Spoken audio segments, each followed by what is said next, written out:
How old were you when you knew you were going to be a singer, or you wanted to be a singer? Interesting question. My first album came out in, 2 summers ago, something like that.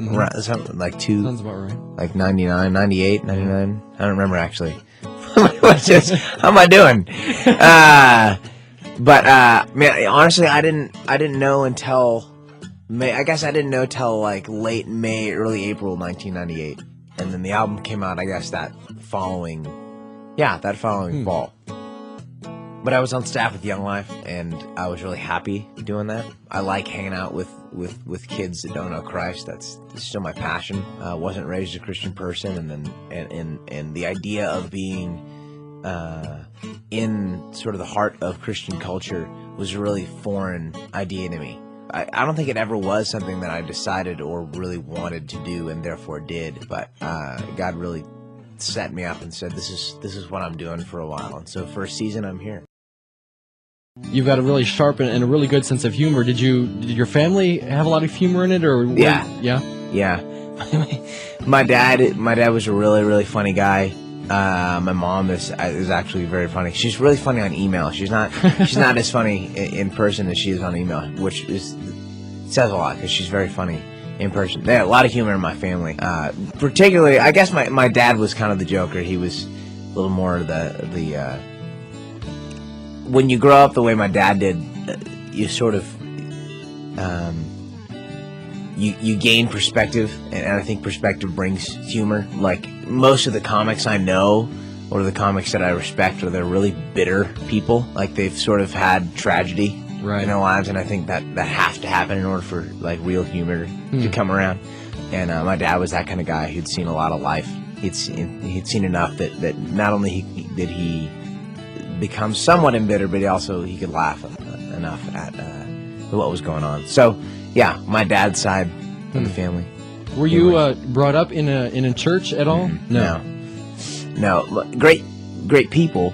Both my parents. My mother was raised in the Catholic Church, but I don't know at what point in her life she'd kind of didn't like walk away from the faith and kind of ditch it. It was just sort of a thing, like, which happens with a lot of folks that are raised in the church. It's just sort of like what was that thing I was doing on Sundays? It just became so much part of her cultural identity that when she moved from Albuquerque, New Mexico, to San Francisco, California, and she kind of left it behind because, again, that was part of her cultural identity. And then she moved and left that there. And it wasn't until after I met Christ when I was 18 that she started going back to church. My dad never did. I don't think actually, in my experience, it wasn't a negative thing for me. Again, a matter of perspective.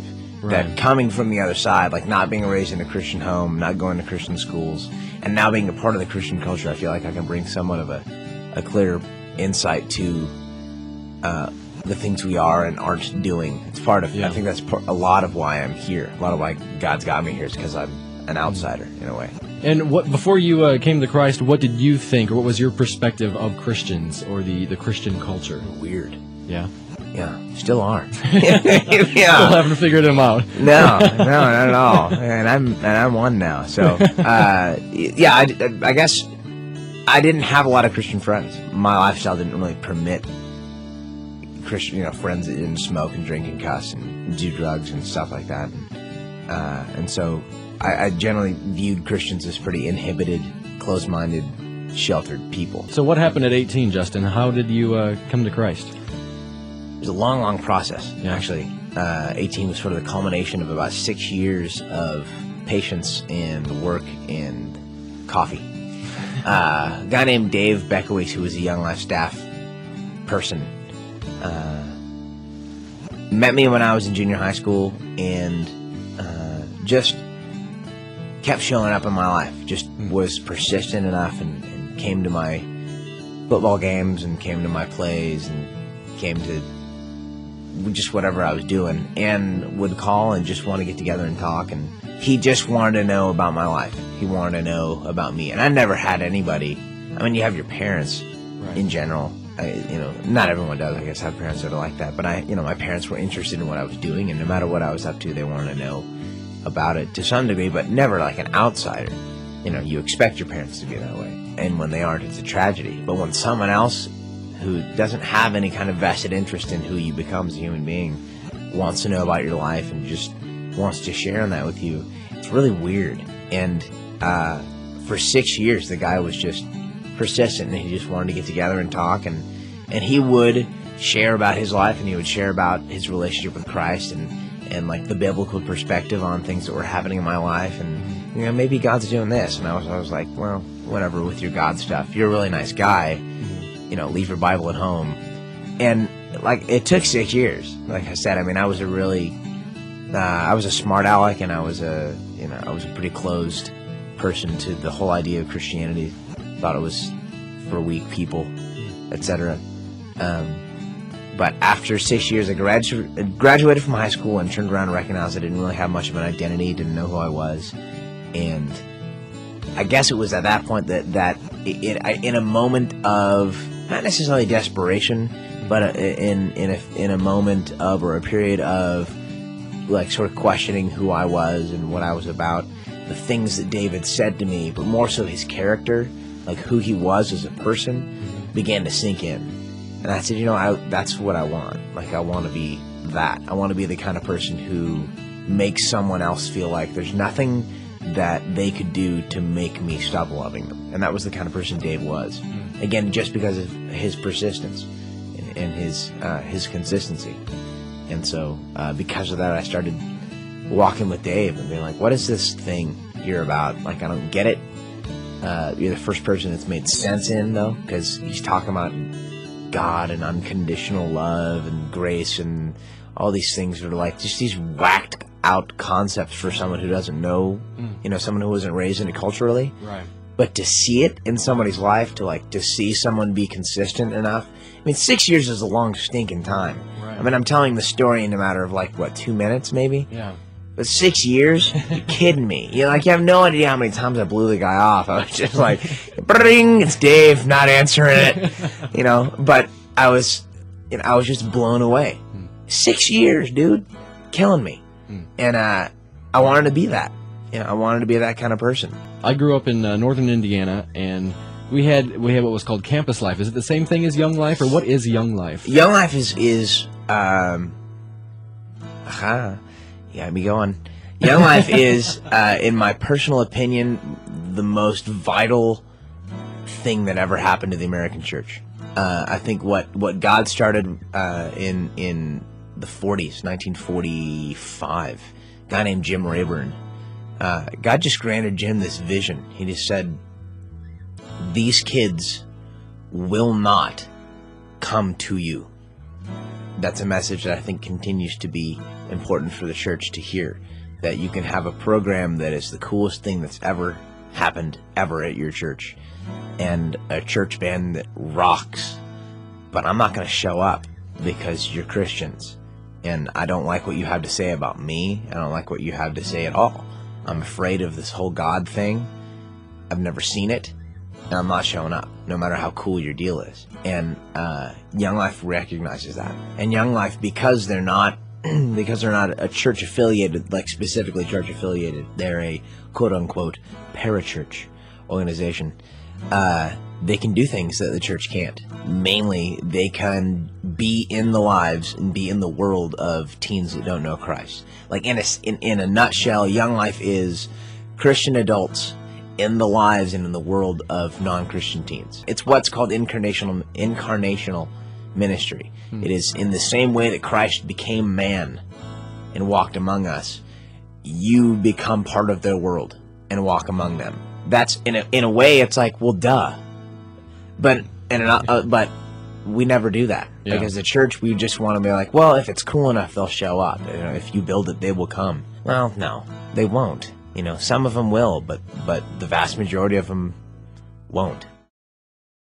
This next song coming up here, Justin, is called Waiting on Your Love, and I know this one means a lot to you.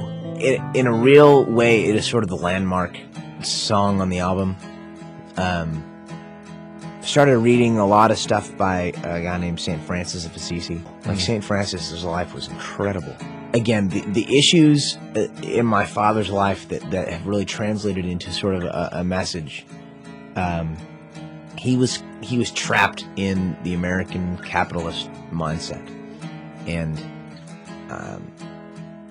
we are, as a church, trapped in that mindset as well. Like I said, American Christianity is a corporation. Christ was a poor man. That's something to be looked at when we talk about Christ. We talk about Jesus and who he was. I think we've left his character behind somewhere. He was a poor man. He didn't have any money. He hung out with poor people. And those are realities. You know what I mean? We've romanticized. Oh, Jesus hung out with prostitutes. You wouldn't dream of hanging out with a prostitute. If you're gonna emulate Christ, isn't that the kind of thing you have to do? Like, you want to, like, let's put feet on this thing.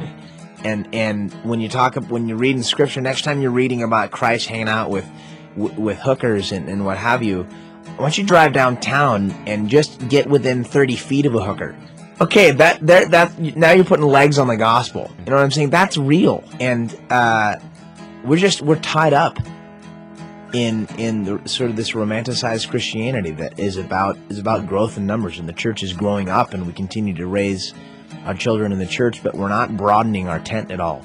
We're not reaching out the way we should and the way we could. We have a ton of resources. God has blessed the American church in a way that he hasn't blessed the church in any other part of the world. We have a lot of money. What are we doing with it?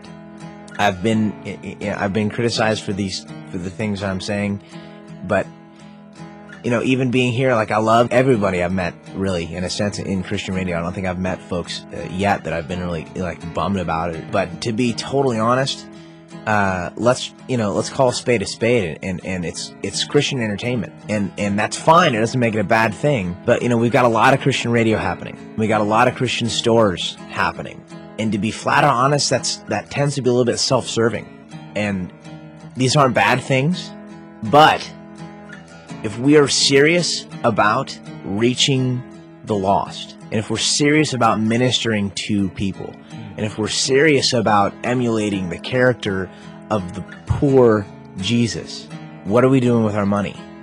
I'm not going to begin to provide any answers, but that's really striking me, like, as I travel the country, and how much money our church has, and how much money we spend on, again, things like Christian radio and Christian bookstores and Christian this and Christian that. And those things definitely have their place, and God is doing great things. But let's take a step back, and is that all we're doing? We have these things, and they're for us. We have a lot of stuff that's for us. Our church services are for us. We don't plan church services for other people. If we plan church services for hookers, do you know what that would look like? Can you imagine what that would look like? You know what I'm saying? But, like, that's Christ. Everything he did was for somebody else outside of the box.